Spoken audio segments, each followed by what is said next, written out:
Hello students, last video में हमने देखा था ऑटोट्रॉफिक न्यूट्रिशन के बारे में। ये आपका फर्स्ट चैप्टर है। फर्स्ट चैप्टर में न्यूट्रिशन इन प्लांट्स में हमारा ऑटोट्रॉफिक पूरा हो चुका था। हम पढ़ेंगे हीटरोट्रॉफिक न्यूट्रिशन। देखिए, नॉन ग्रीन प्लांट्स आर हीटरोट्रॉप्स। गैर हरे पौधे विषमपोषी होते हैं। सिंस दे लेक क्लोरोफिल, क्योंकि उनमें किसकी कमी होती है? क्लोरोफिल की कमी होती है। They can not prepare their own food, वे अपना भोजन स्वयं नहीं बना सकते। They get their supply of food from different sources, वे अपना भोजन की आपूर्ति विभिन्न स्रोतों से करते हैं। Depending upon the sources from which they get their nutrition, देखिए दोबारा देखिए, depending upon the sources from which they get their nutrition, अपना पोषण वो किससे? दूसरे स्रोतों के आधार पर करते हैं। ठीक है, देखिए इसका मतलब आगे आएगा। हीटरोट्रॉफिक प्लांट्स में be grouped into the following types: parasitic plants, saprophytic plants, symbiotic plants and insectivorous plants. ये क्या हैं? आपके कुछ प्रकार हैं हीटरोट्रॉफिक प्लांट्स के, यानी विषमपोषी पौधों के कुछ प्रकार हैं। क्या होता है हमारा? पैरासाइटिक प्लांट्स बोले तो परजीवी पौधे। साइरोफाइटिक प्लांट्स का मतलब होता है मृतोपजीवी पौधे। सिम्बायोटिक प्लांट्स का मतलब होता है सहजीवी पौधे। और इंसेक्टिवायरस का मतलब होता है जो कीट भक्षी होते हैं, जो कीड़ों को खाते हैं। पेड़ भी कीड़ों को खाते हैं। आगे कुछ आएगा, एक पौधे का नाम आएगा, वो क्या है? पेड़ों को भी अपने कीड़ों को भी खा जाते हैं। ठीक है, अब आइए अपने पहले एग्जाम्पल पे, पहले प्रकार पे। पहला प्रकार है आपका पैरासाइटिक प्लांट्स और पैरासाइट्स। देखिए, अ पैरासाइटिक प्लांट्स लिव्स ऑन और इनसाइड अनदर लिविंग प्लांट। एक परजीवी पौधा दूसरे जीवित पौधे पर या उसके अंदर रहता है। It obtains nutrients from the other plants, यह दूसरे पौधे से पोषक तत्व प्राप्त करता है। देखिए, ये क्या करता है? It obtains nutrients from the other plant, यह दूसरे पौधों से पोषक तत्व। न्यूट्रिएंट का मतलब होता है पोषक, जो क्या होते हैं? वृद्धि करने के लिए उत्तरदायी होते हैं, सहायक होते हैं, वो न्यूट्रिएंट्स कहलाते हैं अपने। उनको क्या करते हैं? दूसरे पौधों से ग्रहण करते हैं, वो क्या कहलाते हैं? अपने पैरासाइटिक प्लांट्स। ठीक है, which is called the host, जिन्हें क्या कहा जाता है? परपोषी कहा जाता है। Which is called the host, host का मतलब होता है क्या? परपोषी। Parasitic plants are unable to make their own food. जो पैरासाइटिक प्लांट्स होते हैं, यानी कि परजीवी पौधे, वो अपना भोजन स्वयं बनाने में असमर्थ होते हैं, अपना भोजन स्वयं नहीं बना सकते। Thus rely on other organisms और न्यूट्रिएंट्स। इस प्रकार पोषक तत्वों के लिए उन्हें अन्य जीवों पर निर्भर रहना पड़ता है। क्या करना पड़ता है? अन्य जीवों पर निर्भर रहना पड़ता है, वे अपना भोजन स्वयं नहीं बना सकते। As mistletoe grows on a tree and uses its roots to invade a tree's bark, जैसे ही मिस्टेल्टो एक पेड़ पर उगता है और अपनी जड़ों का उपयोग पेड़ की छाल पर आक्रमण करने के लिए करता है। ये मिस्टेल्टो होता है, ये अपना, ये क्या करता है? इसकी जो जड़ें होती हैं ना, वो पेड़ की छाल को भेद करके अंदर चली जाती हैं। जो पेड़ की छाल होगी मोटी, उसको भेदेंगी, यानी कि उसमें छोटे छोटे छेद करके अंदर घुस जाएंगी। और जो पेड़ का पोषण है वो कौन ग्रहण करेगी? ये मिस्टेल्टो का पेड़ ग्रहण करेगा। ठीक है, मिस्टेल्टो एक बेल होती है, ठीक है ना, which allow mistletoe to absorb the tree's nutrients, जो कि क्या अनुमति प्रदान करता है? अब उसने उसकी ट्री की छाल को भेद करके अंदर चला गया, तो उसे अनुमति मिल जाएगी कि वह पौधे, जो पेड़ है, जिस पेड़ की छाल को भेद करके वह अंदर गई है, उसकी जड़ें, उस पेड़ की सारे के सारे पोषक तत्वों को ग्रहण करने का अनुमति मिल जाता है। किसको? मिस्टेल्टो को। Sometimes mistletoe can harm a tree and cause deformities in a tree's branch. कभी कभी ये जो मिस्टेल्टो का पौधा होता है, जो जड़ होती है ना, ये क्या करती है?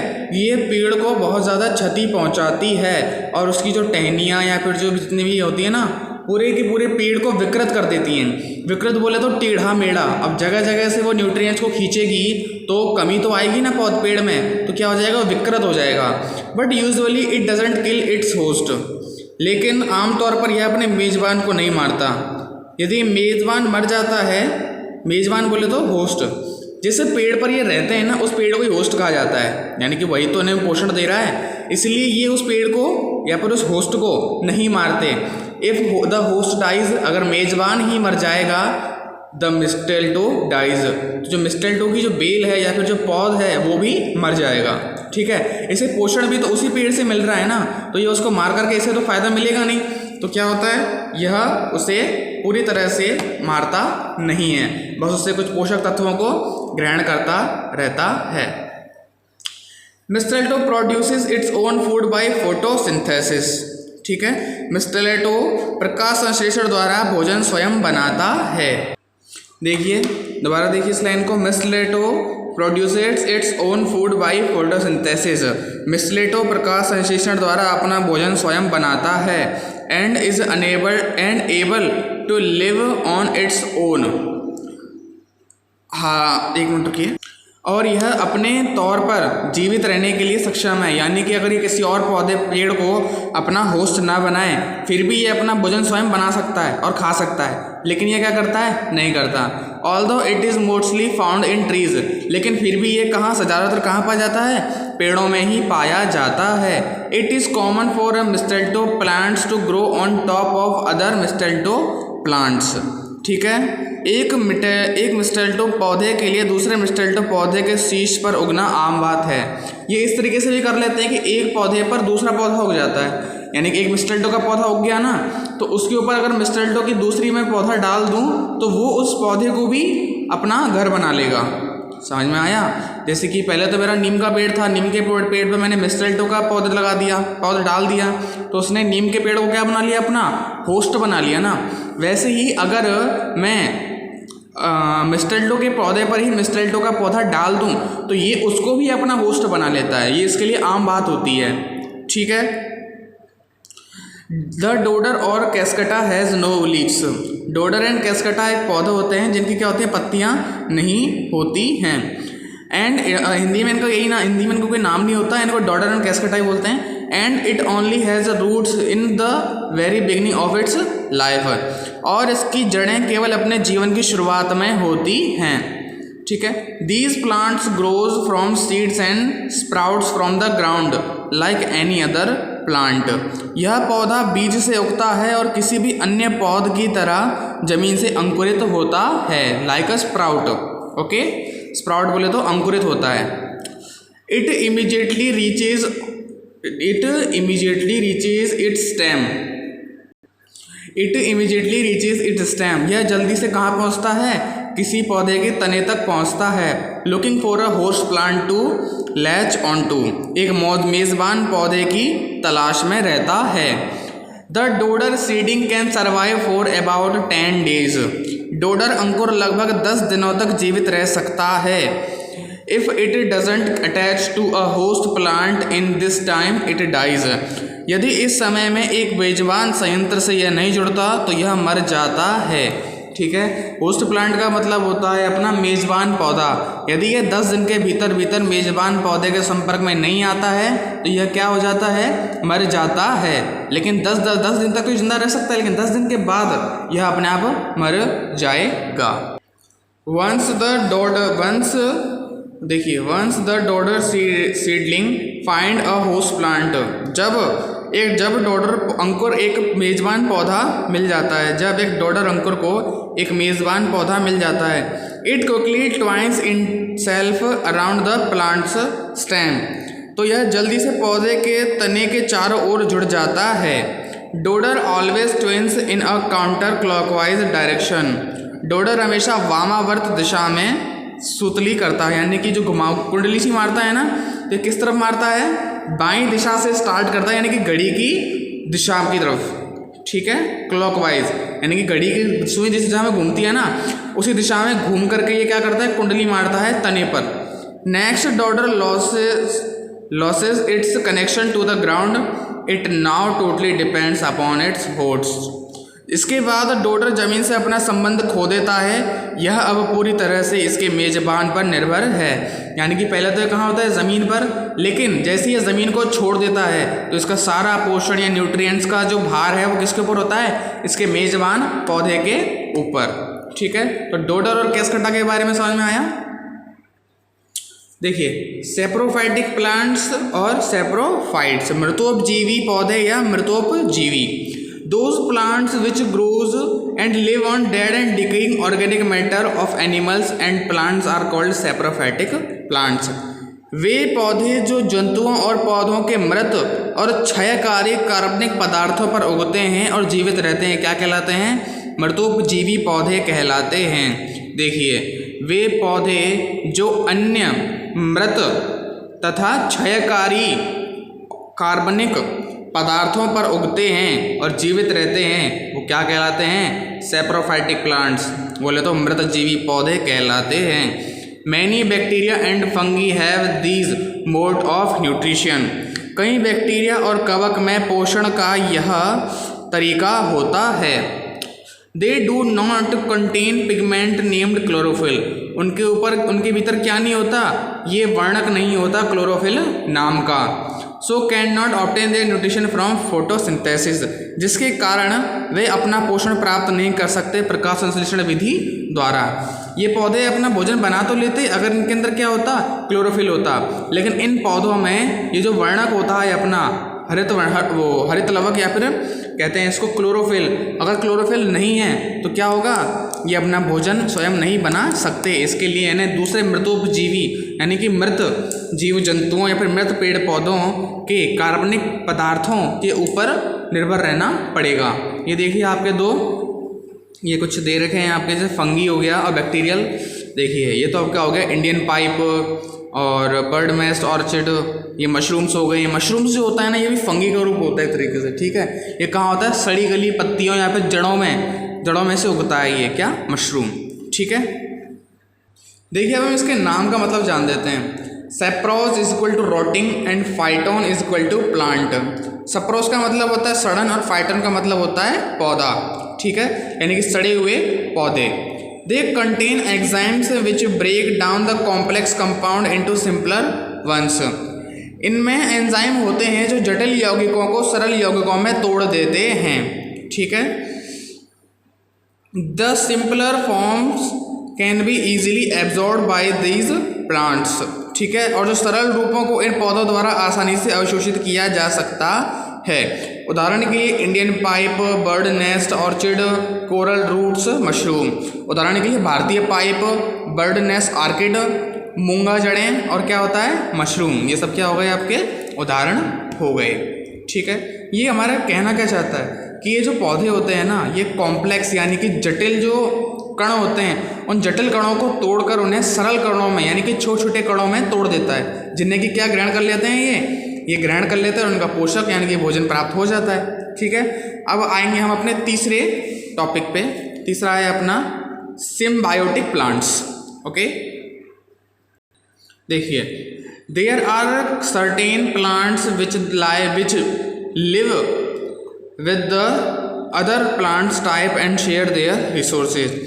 कुछ पौधे डायन अन्य प्रकार के पौधों के साथ रहते हैं। कुछ पौधे क्या करते हैं, अन्य प्रकार के पौधों के साथ रहते हैं और अपने संसाधनों को साझा करते हैं। जो क्या रिसोर्सेज को बोलते हैं, संसाधन। क्या करते हैं, कुछ पौधे अन्य पौधों के साथ रहते हैं और अपने संसाधनों का साझा करते हैं। Both the types mutually gain from each other. ठीक है, दोनों प्रकार एक दूसरे से परस्पर लाभ में, दोनों जो पौधे होते हैं वो एक दूसरे से क्या करते हैं, लाभ प्राप्त करते हैं। ठीक है, Such a relationship is called symbiotic relationship or symbiosis and the organism are called symbionts. ठीक है, इस प्रकार के संबंध को सहजीवी संबंध या सहजीवन कहा जाता है और जीवों को सहजीवन कहा जाता है। ठीक है, सहजीवी कहा जाता है। देखिए, इस प्रकार का जो संबंध होता है दो पौधों के बीच में, उसको क्या कहा जाता है, सहजीवी संबंध, सिम्बायोटिक रिलेशनशिप कहा जाता है या फिर सहजीवी कहा जाता है। Some fungi live in the roots of trees. कुछ कवक पेड़ों की जड़ों में रहते हैं। The fungus helps the tree in absorption of water and minerals while the tree provides nutrition to the fungus. ठीक है, कवक पानी और खनिजों के अवशोषण में पेड़ की मदद करता है। जो फंगस होता है ना वो क्या करता है, जल तथा खनिजों को पेड़ को देता है, और पेड़ क्या करता है, पेड़ की मदद करता है, जबकि पेड़ कवक को पोषण प्रदान करता है। पोषण बोले तो न्यूट्रिशन, अपना फूड हो गया। द ट्री प्रोवाइड्स न्यूट्रिशन, और पेड़ क्या करता है, पेड़ या फिर पौधा जो भी होता है वो हमें क्या करता है, पोषण प्रदान करता है फंगस को। In this way both fungus and tree are mutually beneficial for one another. इस प्रकार कवक और वृक्ष दोनों एक दूसरे के लिए परस्पर लाभकारी होते हैं। देखिए, another example of symbiotic relationship, अन्य सहजीवी संबंध का एक अन्य उदाहरण क्या है, लाइकेन है। क्या है, लाइकेन। ओके, लाइकेन के बारे में पढ़ेंगे। Lichen is an association between a fungus and a green alga. देखिए, lichen is an association between a fungus and a green alga. जो लाइकेन होता है वह फंगस और हरित शैवाल के बीच का एक संबंध होता है। ठीक है, the fungus obtains nutrients from the alga. शैवाल और ऊतक से कवक ऑल पोषक, सभी प्रकार के पोषक तत्वों क्या करते हैं, प्राप्त करते हैं, और बदले में and in turns provides shelter for the alga, और बदले में उसे क्या देते हैं, कठोर परिस्थितियों में बढ़ने की अनुमति देने के लिए आश्रय प्रदान करता है। दोबारा समझ लीजिए, the fungus obtain nutrients from the alga. जो फफूंद होती है, जो फंगस होती है, वह हरित शैवाल से पोषण प्राप्त करती है। In turns provide shelter for alga allowing it to grow in harsh condition, और मुश्किल हालातों में एल्गा यानी हरित शैवाल को जीवित रहने के लिए आश्रय प्रदान करती है। कौन, ये अपना लाइकेन्स। ठीक है, फंगस। अब देखिए, as rock surface where it would otherwise be destroyed. चट्टान की सतह के रूप में जहाँ यह नष्ट हो जाएगा। Fungus also provides water and minerals to the alga. कवक शैवाल को खनिज और वाटर यानी कि जल भी प्रदान करता है। दोबारा देख लीजिए, अगर ये चट्टानों पर बार बार टकराएगा तो क्या होगा, इसमें क्षति पहुंचेगी। तो उस चीज़ से बचाने के लिए, और इससे न्यूट्रिशन भी प्राप्त नहीं होगा, तो इस चीज़ से क्या करता है, फंगस इसको जल और खनिज दोनों प्रदान करता है। ठीक है, लाइकेन होता है इस प्रकार का। हमने टीवीज़ में और मोबाइल्स में देखा होगा, ऐसे एक फंगस लाइकेन, मतलब उनको क्या कहते हैं, समुद्र में मूंगा चट्टानें उग जाती हैं। क्या है, मूंगा चट्टानें। ठीक है, मूंगा चट्टानों पर ये उगती हैं ये। ठीक है, रंग बिरंगे होते हैं ये, तो उनको क्या कहा जाता है, लाइकेन्स कहा जाता है। ओके, देखिए, certain plants such as peas have a symbiotic association with bacteria such as rhizobium. मटर जैसे कुछ पौधों का संबंध राइजोबियम जैसे जीवाणुओं से होता है। This bacteria is found in root nucleus of these plants. यह जीवाणु इन पौधों की जड़ में पाया जाता है। न्यूक्लियस बोले, नोडुलस बोले तो जड़, क्या पाया जाता है, जड़ में पाया जाता है।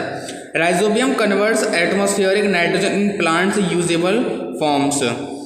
जो राइजोबियम जो होता है वह एटॉमिक नाइट्रोजन को, यानी कि हमारे एटमॉस्फेरिक यानी वातावरण में उपस्थित नाइट्रोजन गैस को पादप उपयोग योग्य रूप में परिवर्तित कर देता है। The plant in turns provide nutrients for the bacterium's growth. और यह बारी बारी से विकास के लिए पोषक तत्व प्रदान करती है। किसको, राइजोबियम को। ठीक, अब आइए अपने अगले पे। देखिए, अपना है अपना इंसेक्टिवोरस प्लांट्स। देखिए, most of the green plants derive their nitrogen from the soil. अधिकांश पौधे अपना भोजन, अपना जो नाइट्रोजन है वो किससे प्राप्त करते हैं, मिट्टी से प्राप्त करते हैं। In certain areas where soil is deficient in certain nutrients. कुछ क्षेत्रों में जहाँ मिट्टी में कुछ पोषक तत्वों की कमी होती हैं। कुछ क्षेत्र होते हैं जहाँ पे क्या होता है, मिट्टी में पोषक तत्वों की कमी होती है। Plants obtain their nutrients from outside sources. पौधे अपना पोषक तत्व बाहरी स्रोतों से प्राप्त करते हैं। The plant which obtain their nutrients by capturing other insects are called insectivorous और कार्निवोरस प्लांट्स। वे पौधे जो अन्य कीटों का शिकार कर उन्हें पकड़कर अपने पोषक तत्व प्राप्त करते हैं कीटभक्षी या मांसाहारी पौधे कहलाते हैं। These plants usually grows in water-logged and swampy soils deficient in nitrogenous compound। ये पौधे आमतौर पर पानी से भरे और दलदली मिट्टी में नाइट्रोजन यौगिक की कमी में उगते हैं। कहाँ उगते हैं? ये दलदली मिट्टी होती है बहुत जगहों पे, जैसे कि जिसमें पाँव भीतर धंसे चले जाते हैं ना, उन्हें कहा जाता है दलदली मिट्टी। और जहाँ पे गीली मिट्टी होती है बहुत ज़्यादा, वहाँ पर क्या रहता है, और जहाँ पे पानी भरा रहता है वहाँ पे नाइट्रोजन मिट्टी में घुली नहीं रहती, वो नाइट्रोजन कहाँ निकल जाती है, वायु में चली जाती है। ठीक है, वहाँ पर क्या होते हैं, ये भक्षी पौधे उगते हैं। They overcome deficiency by catching small insects and digesting them. ये छोटे कीड़ों को पकड़कर उन्हें बचाकर इस कमी को दूर करते हैं। Their leaves are specially modified for this purpose. इसके लिए उनकी पत्तियों को विशेष रूप से संशोधित किया जाता है। इनकी जो पत्तियां होती हैं ना, ये इसी प्रकार के लिए बनी होती हैं ताकि यह दूसरे कीटों को भक्षण कर सके और तथा अपने सारे पोषक तत्वों को प्राप्त कर सके। फॉर एग्जाम्पल नेपथेंसिस, उदाहरण के लिए नेपथेंस यानी कि घड़े वाला पौधा, द्रोसेरा संडियो, ब्लैडरवर्ट एंड वेनस फ्लाई ट्रैप, यानी कि क्या है, अपने उदाहरण हैं कुछ ऐसे भक्षी पौधे, कीट भक्षी पौधों के कुछ उदाहरण हैं। अब देखिए अपना आता है पिचर प्लांट के बारे में हम पढ़ेंगे, कुछ प्लांट्स के बारे में हम अध्ययन करेंगे। यानी कि पिचर प्लांट होता है अपना घड़ी का पौधा। The leaves it pitcher plants are modified into pitcher like structures.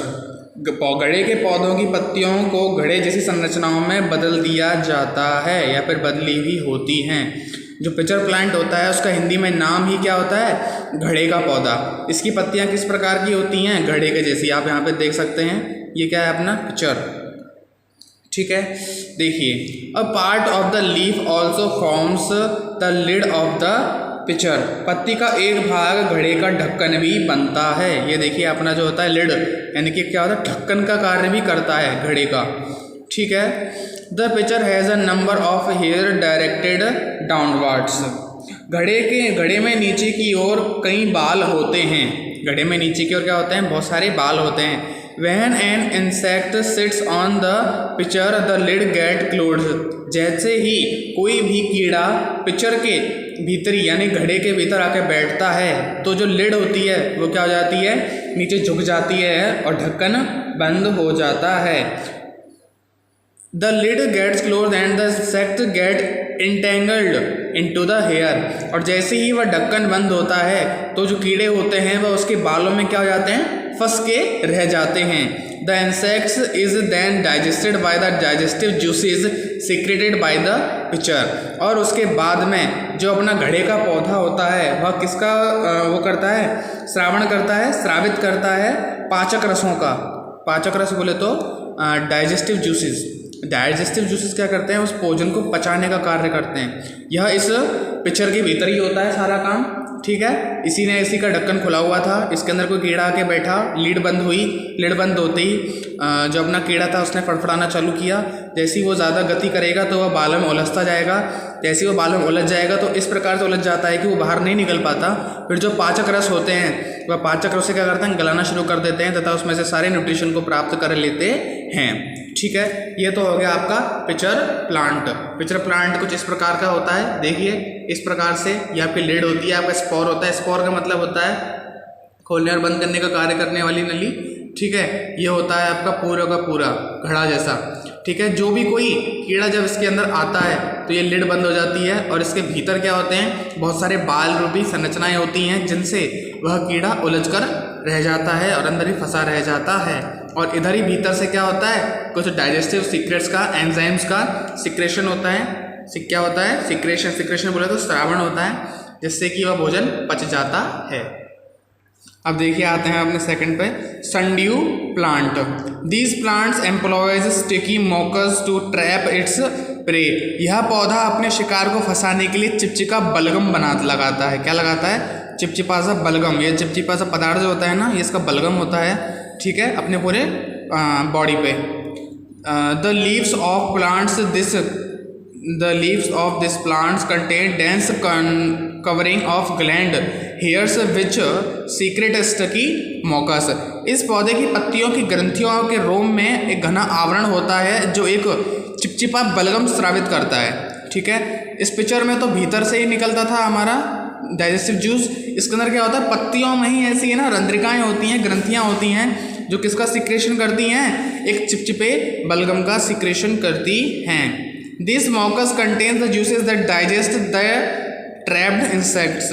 और यह जो चिपचिपा बलगम होता है इसके अंदर क्या मिला हुआ होता है, डाइजेस्टिव जूसेस मिले हुए होते हैं जो कि जैसे कि कोई भी कीड़ा वीड़ा आया वो उससे आके चिपक गया तो ये डाइजेस्टिव जूसेस होते हैं उसको पचाना शुरू कर देते हैं और यह उन्हें ग्रहण करना शुरू कर देता है। इस प्रकार से संडियो प्लांट अपना कार्य करता है। अब आइए अपने last bladderwort plant. This plant is also called Utricularia. ठीक है, इस पौधे को यूट्रिकुलरिया के नाम से भी जानते हैं।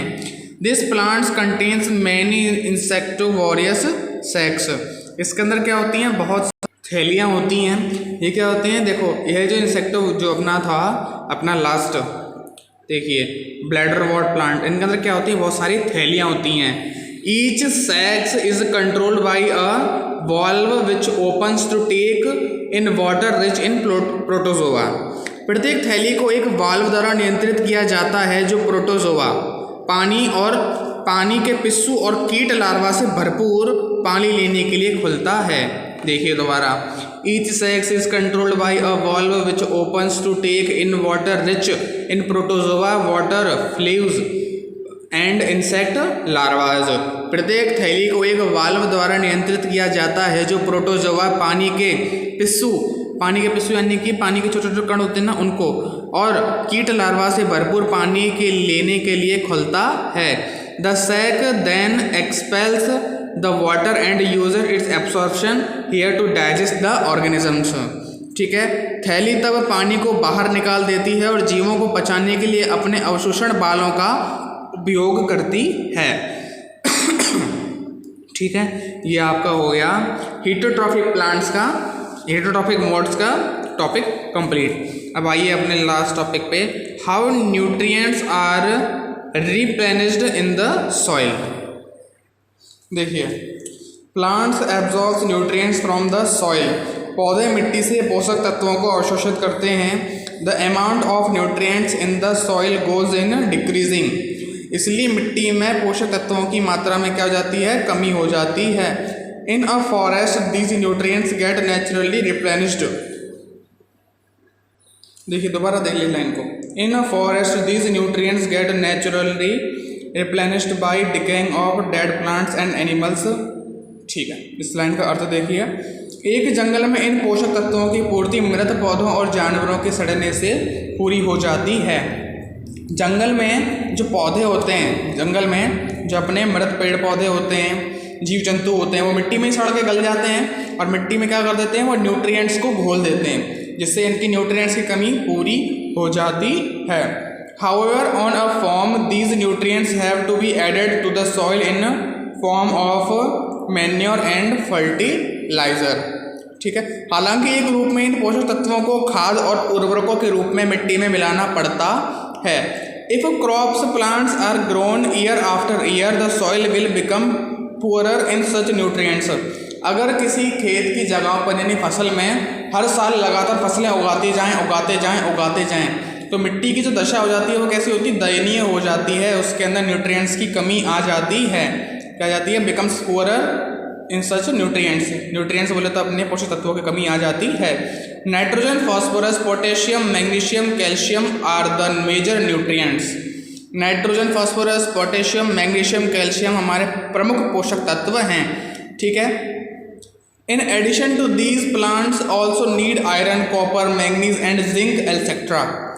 और इनके अलावा पौधों को उर्वरता में लौह, तांबा, मैंगनीज और जस्ता की आदि की भी आवश्यकता होती है। हमारे ये जो नाइट्रोजन, फास्फोरस, पोटेशियम, मैग्नीशियम तो है ही है, साथ साथ में हमें आयरन, कॉपर, मैंगनीज और जिंक की आवश्यकता होती है। In fertility and crop yield falls, therefore it is important to replenish these nutrients in the soil. ठीक है, इसका अर्थ देख लीजिए।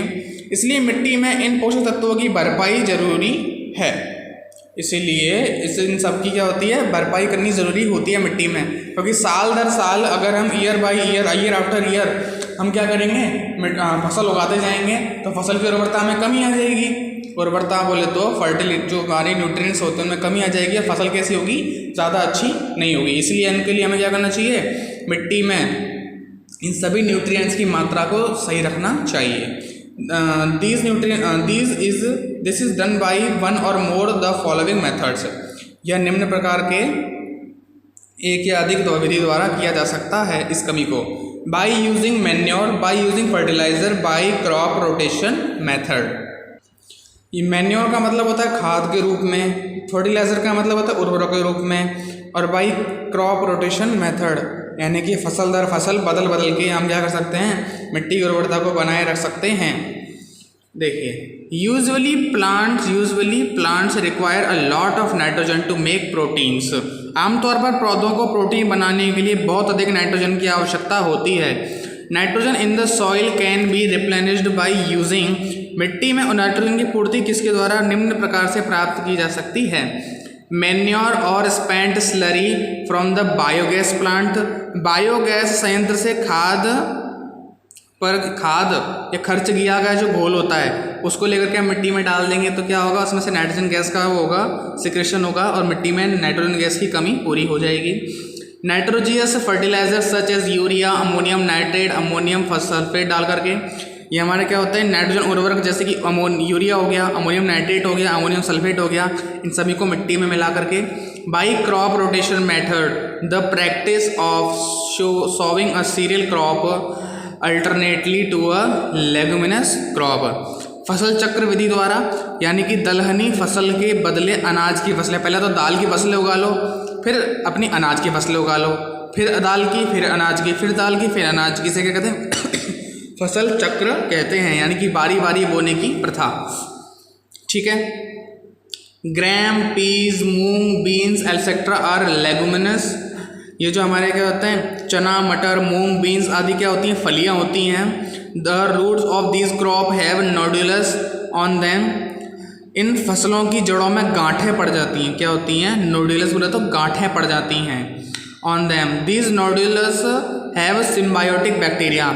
इन गांठों में सहजीवी जीवाणु होते हैं। These bacteria rhizobium have a property to convert atmospheric nitrogen into nitrates. इन राइजोबियम जीवाणुओं में क्या होती है, एक विशेषता होती है कि क्या कर सकते हैं, एटमॉस्फेरिक यानी वातावरण में उपस्थित नाइट्रोजन को नाइट्रेट में बदल देते हैं। देखिए दोबारा लाइन को देखिए, these bacteria rhizobium have a property to convert atmospheric nitrogen into nitrates. ये जो बैक्टीरिया होता है, यह राइजोबियम, ये जो राइजोबियम में होता है, इसमें एक विशेषता होती है कि यह एटमॉस्फेरिक नाइट्रोजन यानी कि वातावरण में उपस्थित नाइट्रोजन को नाइट्रेट्स में परिवर्तित कर देता है। Nitrates are soluble in water, और जो नाइट्रेट होता है यह जल में क्या होता है, घुलनशील होता है। And can provide nitrogen to plants, और यह क्या होता है, पेड़ पौधों को क्या कर सकता है, नाइट्रोजन प्रदान कर सकता है। Thus rhizobium can convert atmosphere nitrogen into soluble salt और नाइट्रोजन। देखिए दोबारा लाइन को देखिए, Thus rhizobium can convert atmospheric nitrogen into soluble salt of nitrogen. इस प्रकार राइजोबियम वायुमंडल के नाइट्रोजन को नाइट्रोजन के घुलनशील लवणों में परिवर्तित कर देता है। सॉल्युबल सॉल्ट बोले तो घुलनशील लवणों में परिवर्तित कर देता है। Rhizobium can not make it own food, rhizobium अपना भोजन स्वयं नहीं बना सकता। It therefore lives in the root of leguminous plants like gram, peas and moong where it gets food and shelter. इसीलिए यह चना, मटर और मूंग जैसे फलीदार पौधों की जड़ों में रहता है, जहाँ इसे भोजन और आश्रय प्राप्त होता है। यहाँ आपका न्यूट्रिशन इन प्लांट्स वाला चैप्टर कंप्लीट। ओके।